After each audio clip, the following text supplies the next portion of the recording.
शनि देव काहे डेरावेलन? सच्चाई जान के हैरान रह जइबे। जय शनिदेव महाराज। पुराना समय के बाद बा लोगन में एक बहुत बड़ा डर बसल रहे। शनिदेव के नाम सुनते ही लोग कांप जाए। हर कोई कहे शनिदेव के नजर पड़ गई त बर्बादी तय बा।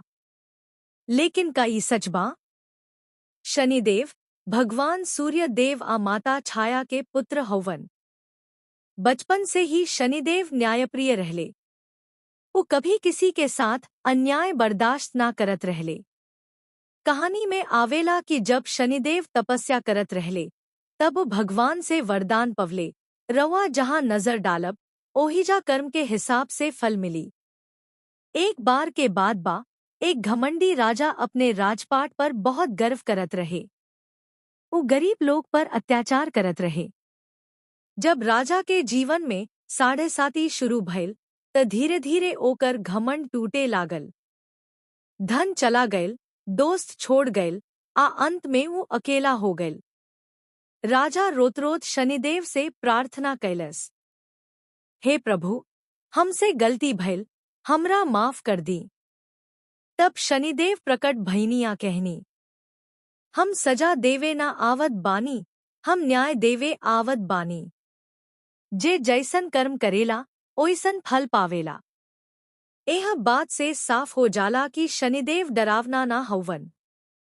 उ न्याय के देवता हवन। जवन लोग मेहनत, सच्चाई आ धर्म के रास्ता पर चलेला ओकरा से शनिदेव खुश रहेलन। लेकिन जवन लोग छलकपट, झूठ आ अन्याय करेला ओकरा के सबक जरूर मिलेला। इसी कारण शनिदेव के दिन शनिवार के विशेष महत्व बा। लोग तेल चढ़ावेला, दीप जलावेला आ दान पुण्य करेला ताकि जीवन में संतुलन बनल रहे। सबसे बड़ा संदेश ही बा, डर के जरूरत ना बा, सही कर्म करे के जरूरत बा। अगर रवा जीवन में मेहनत, ईमानदारी आ भक्ति बा त शनिदेव रवा रक्षा जरूर करिहन। अगर रवा शनिदेव पर विश्वास रखत बानी त कमेंट में लिखी जय शनिदेव।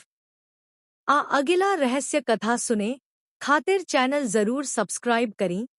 पॉडकास्ट भोजपुरी। जय शनिदेव महाराज।